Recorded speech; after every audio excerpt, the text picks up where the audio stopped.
تو آپریشن اتنی نفرت بات بن گئی ہے کہ بوڑھے بزرگ معذور اچھے ٹھیک جوان بچے انہیں آپریشن کا نام لیں تو میرے خیال میں ہر ایک کے ماتھے پہ بل پڑ جاتے ہیں.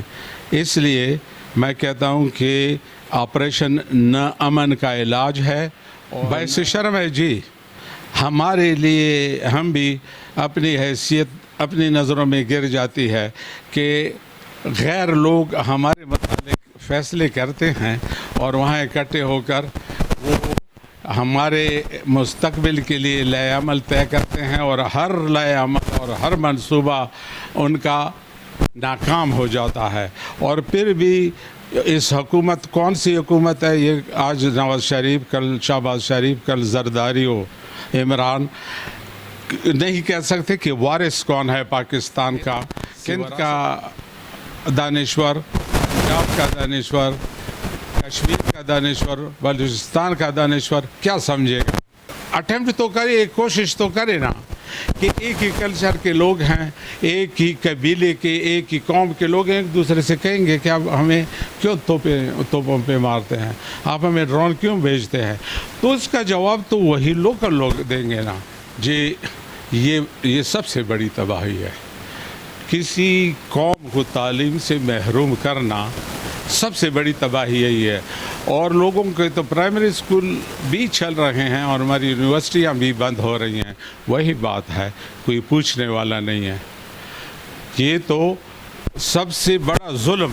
اور اگر آپ مہذب دنیا میں یہ دیکھیں کہ یونیورسٹی بند کی گئی ہے یا فنڈ کی کمی سے اور یا 110 ارب سالانہ دینے والے کی منہ سے، تو شرم تو ان کو آنی چاہیے کہ آئیں آپ کو دکھائیں یہ میگا پروجیکٹ ہے، اس کو بند کر دیا.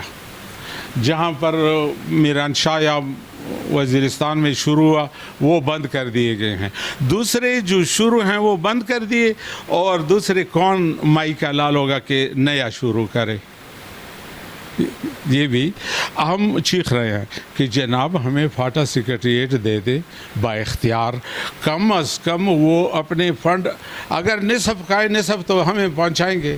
ان کا حصہ کیا ہے؟ اگر کسی نے ایک آری بھی یہاں مہیا کی ہو کہ آپ اس آری سے شاخ کاٹیں کسی درخت کے، تو وہ بھی پھر ہم گناہگار ہیں کہ ہم کہہ دیں. ہمارے اس میں مزدور شہید ہوتے رہے ہیں اور کون ان کو کمپنسیٹ کر رہا ہے؟ ہمارے علاقے والے مائنر صاحبان. آپ دیکھیں یہ قاسم خیل ہاسپٹل دیکھا ہے نا، اب یہ نشانی ہے ہمارے پرائیویٹ کوئلوں والوں کی. اس سے میرے خیال میں 5 لاکھ روپے ماہانہ خروال سے آتا ہے. اس اسپتال کو 5 لاکھ روپیہ خروال ماہانہ دیتے ہیں. اب کوئلے کا پتہ چلا ہمارے خیر خواہوں کو کہ درے میں تو بڑا کوئلہ ہے، دوڑے آئے کہ جناب 110 ارب چھوڑ دیں، اب ہمیں 110 ارب دیا کریں. کپڑے ایک رنگ کے نہیں ہوئے اور ہم پہ ٹیکس آ گئے. جو پہلے بھی ہم دے رہے تھے، واچس پہ ٹیکس دے رہے ہیں، انڈائریکٹ ٹیکس تو سارے تھے نا. اب جا کے صبر اور قرار نہیں آیا اور جا کے بالکل مائن پہ چلے گئے کہ اس کے منہ سے جو نکلے وہ ہمیں دے دے. جی قبائل کے سارے مشران اب اسی پہ آپس میں لگے ہوئے ہیں.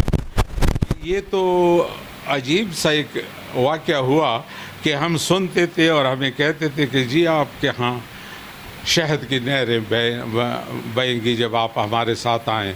اب یہاں تک چلا کہ ہم اپنے گھر چلیں اور راستے میں تلاشی لے کدھر جا رہے ہو. اگر آپ کہیں کہ گھر جا رہا ہوں، کہتے گھر کدھر ہے؟ پھر آپ لوکیشن بتائیں گے کہ فلاں گھر میں ہے، اور پھر بھی کڑے رہیں. یہ اگر ان کو پتہ ہوتا تو یہ تو پہلے لوگ خودکشی کرتے. انہوں نے آ کر یہاں پہ جو لہجے میں بات ہوتی ہے توبہ، وہ اس پہ آپ دیکھیں گے. اب مشران اور کشران آپ دیکھ رہے ہیں کہ کل بھی درے میں جلسہ ہوا تھا، آج بھی منظور پشتین کے لیے لے کر اٹھے تھے. اس سے ایک دن پہلے کوئی منظور پشتین کے لیے اٹھا تھا؟ اب پورے جلد سے شروع ہوئے تو مشران اور ہم بھی کوشش کر رہے ہیں کہ سارے مشران کو اکٹھے کر کے ایک ہی سٹیج پہ لائیں اور حکومت کو جواب دیں کہ جناب آپ کس بات کی ٹیکس لے رہے ہیں. لاشیں لے کے جائیں گے اور لیتے جائیں گے. تو یہ آپ دیکھیں اسلام آباد میں اس کی کیا دشمنی تھی اور کون تھا جو ان کو اس کی لاش چاہیے تھی. وہ بھی سوچنے کی بات ہے نا. تو یہ منظور پشتین نہیں کہ ہر قبائلی روزانہ ان شہادتوں پہ اور ان دھماکوں پہ اور ان دہشت گردی سے تنگ آ گئے ہیں اور وہ حکومت سے مطالبہ کرتے ہیں اور کرتے رہیں کہ ہمیں اپنے ہتھیار دے دیں, ہمیں اپنا آزاد تشخص دے دیں. یہ جو پہاڑیں ہیں جس میں آپ آپریشن کرتے ہیں یہ ہم نے آباء و اجداد کے وقت سے محفوظ رکھی ہیں. نہ کوئی اس میں دہشت گرد رہا تھا اور نہ کوئی اس میں امن پسند رہا تھا. ہماری مائیں بہنیں انہی پہاڑوں میں جاتی تھی. مجال ہے کہ کوئی اس طرف دیکھتا. تو یہ ہماری حالت ہے اور اللہ کے لیے منتظر ہے کہ اللہ اپنی رحم فرمائے. اور ان لوگوں سے جو پارلیمنٹ میں چلے جاتے ہیں اور پھر آ کے ریٹائر ہو جاتے ہیں ان سے پوچھے کہ پارلیمنٹ میں کیا تھا. اگر کسی نے بتایا تو آئے میری ناک کاٹ. بس پھر بھول گئی ہیں سوائے اس کے کہ فلاں پلاٹ مل گیا, فلاں ٹھیکہ مل گیا, فلاں لائسنس مل گیا, فلاں. اور یہ بھی کتنی بے دردی سے لوٹ رہے ہیں پاکستان کو. وہ جو ہمارے بیوروکریسی ہے, 86 گاڑیاں ہیں وزیر اعظم ہاؤس میں, 86, اور ہر گاڑی کی قیمت 80 لاکھ, 1.5 کروڑ, 3 کروڑ. اب ایک بندے کی ضرورت کو دیکھیں, کیا وہ دنیا کو اٹھا کے کاندھوں پہ رکھے ہوئے کہ 86 گاڑیاں جائیں.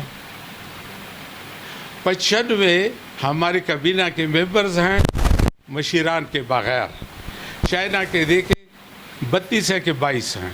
1 ارب 24 کروڑ آبادی ہے. انڈیا کے دیکھیں 18 ہیں. امریکہ کے دیکھیں 14 ہیں. برطانیہ کے دیکھیں 12 ہیں. اور ہمارے دیکھیں 95 پلس ممبران جو کیا مشیر بتدبیر ہوتے ہیں. تو یہ ایک ملک کو لوٹنے والے اور اتنی بے شرمی سے لوٹ رہے ہیں کہ ہمارے جیسے دیہاتی لوگ بھی کہہ رہے ہیں فلاں چور ہے, فلاں چور ہے. کہہ رہے ہیں نا, ہم دیکھ رہے ہیں کہ یہ چور ہے, لیکن انہیں اس سے بات نہیں پڑتی. وہ کہتے ہیں جی اس سے شہرت ہوتی ہے اور ہاتھ کچھ کمائی آ جاتی ہے.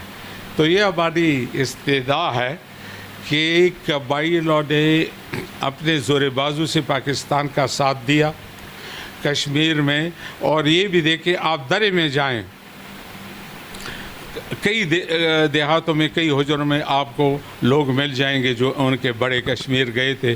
کوئی وہ علی باز کا بھائی باپ کشمیر میں شہید ہوا ہے, ابھی تک نہیں لایا. تو یہ سارے, اور ہمارے آباء و اجداد کیسے سناتے تھے. ہمارے اپنے ایک دادا گئے تھے اور اس نے کہا کشمیر ہم نے دیکھا ہے اور پھر ہمیں حکم ملا کہ واپس ہو جاؤ.